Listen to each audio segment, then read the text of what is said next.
What are you doing in my car?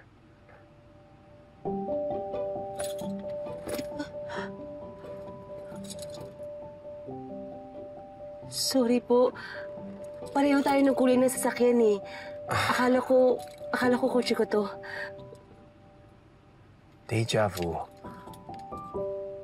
Alam mo nangyari na sa akin to eh. May biglang pumasok sa kotse ko and then she begged me to hide her from the police. Miss? Are you okay? You look uptight. Ang init kasi. Kaya naghahanap talaga ako ng masasakyan para makapag-aircon. Well, nantay ko lang naman yung driver ko.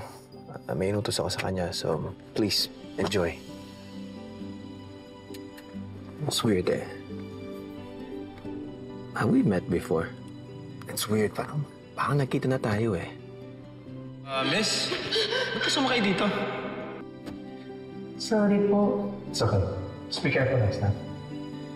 Nagkita na ba tayo? I'm sure hindi.